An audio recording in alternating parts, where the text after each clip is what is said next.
Hi అండి, అందరికీ good evening. అందరూ ఎలా ఉన్నారు? బాగున్నారా? Welcome to Parnika 126 vlogs. ఈరోజు నేనైతే చికెన్ కర్రీ వండాను ఫ్రెండ్స్. మీరైతే ఏం కర్రీ వండారో కామెంట్ చేయండి. అలాగే చికెన్ కారపొడి కూడా ట్రై చేశాను, ఫస్ట్ టైం బాగా వచ్చింది. కర్రీ అయితే చాలా బాగుంది. వీడియో అయితే చివరి వరకు స్కిప్ చేయకుండా చూడండి. వీడియో నచ్చితే వీడియోకి ఒక లైక్ ఇవ్వండి. చికెన్ కర్రీ అలాగే చికెన్ కారపొడి చేశాను ఫ్రెండ్స్. కరెక్ట్గా మిట్ట మధ్యాహ్నం మంచి ఎండవేళలో అయితే నేను కర్రీ అయితే ప్రిపేర్ చేశాను. ముందుగా అయితే ఆనియన్స్ మిర్చి అయితే ఆయిల్లో ఫ్రై చేసుకున్నాను. తర్వాత ఇప్పుడైతే చికెన్ వేసాను ఫ్రెండ్స్. తర్వాత కొంచెం అల్లం పేస్టు అలాగే సాల్ట్ కూడా వేసి బాగా మగ్గనించాను. చూసారా చికెన్ అయితే ఎలా మగ్గిందో. చాలా మంచి ఎండలో అయితే కర్రీ వండాను ఫ్రెండ్స్. నిజంగా నిన్న చాలా ఎండ ఉంది. కర్రీ అయితే నిన్న వండాను. చాలా ఎండ అయితే ఉంది ఫ్రెండ్స్. నిజంగా 50 డిగ్రీస్కి దగ్గరగా ఉందేమో. అసలు చాలా వేడి వేడి వాతావరణంలో చికెన్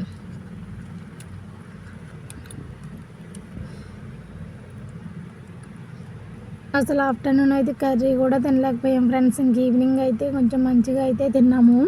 అంత వేడి, నిజంగా ఫోన్ కూడా హ్యాంగ్ అయిపోయింది అన్నమాట. ఓవర్ హీట్ వచ్చేసింది. ఇంకా కర్రీ వండేటప్పుడు అయితే చాలా నాకు ఇరిటేషన్ వచ్చేసింది కూడా. ఫైనల్లీ ఎంతో ఎండలో వేడిలో కర్రీ అయితే వండేసాను. చూడండి చికెన్ కర్రీ అయితే ఎలా ఉందో. గ్రేవీగా అయితే వండనమాట. ఇదిగోండి ఫ్రెండ్స్, అవన్నీ బాగా మగ్గిన తర్వాత కారం వేసి కొంచెం వాటర్ అనేది యాడ్ చేసి చికెన్ మసాలా వేసాను. ఇదంతా ఇంక దగ్గరగా అయిపోయింది. ఇదిగోండి గ్రేవీగా వచ్చింది కదా ఫ్రెండ్స్. ఎలా ఉంది కర్రీ, ఎలా ఉందో చెప్పండి, చూసి నేను తిని చెప్తాను.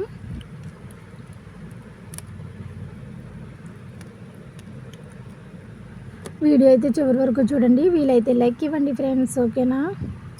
ఇంకా ఇప్పుడైతే ఇంకా వంట చేస్తున్నాను కదా, మీకు మధ్యలో చిన్న క్లిప్ అనేది యాడ్ చేశాను.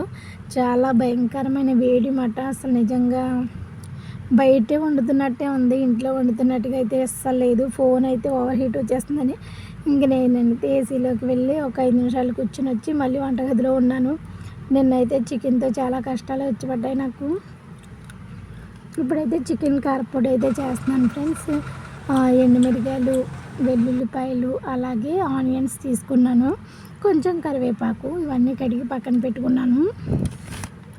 ఆనియన్స్ అయితే కట్ చేసినాం కదా, ఇప్పుడు అలా అయితే ఫ్రై చేస్తున్నాను ఫ్రెండ్స్. బాగా ఫ్రై అయిన తర్వాత వెల్లుల్లిపాయలు కూడా ఫ్రై చేసిన తర్వాత పక్కన పెట్టేసుకుందాం. అలాగే ఎండుమిరకాయలు అలాగే కరివేపాకు కూడా ఫ్రై చేసి అనేది పక్కన పెట్టేశాను ఫ్రెండ్స్.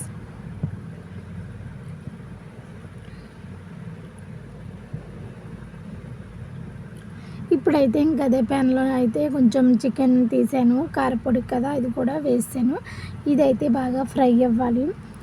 చికెన్ కారపొడి అయితే డిఫరెంట్ టేస్ట్ వచ్చింది ఫ్రెండ్స్. ఎలా అంటే సొర తిన్న ఫీలింగ్ అయితే వచ్చింది. ఇలా అయితే చికెన్ అంతా ఫ్రై అయిందన్నమాట.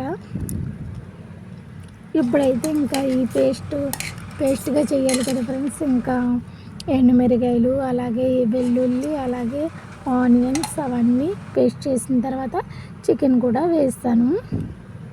ఫైనల్గా ఇలా అయితే వచ్చింది. ఇంకా పైన కరివేపాకు కూడా ఫ్రై చేసాం కాబట్టి అది కూడా వేసాను. చాలా బాగుంది ఫ్రెండ్స్. నిజంగా నిమ్మకాయ పిండుకుని తింటే చాలా బాగుంది. నాకైతే సొరకాయ కర్రీ తిన్నట్టుంది.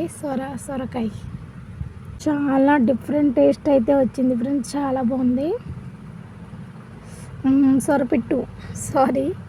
సొరపిట్టు తిన్నట్టయితే ఉంది. చాలా బాగా వచ్చింది. నిమ్మకాయ వేసుకుంటే అసలైన టేస్ట్ అనేది వచ్చింది ఫ్రెండ్స్. వీడియో అయితే చివరి వరకు చూసినందుకు చాలా చాలా థ్యాంక్ యూ. బాయ్ బాయ్ అందరికీ.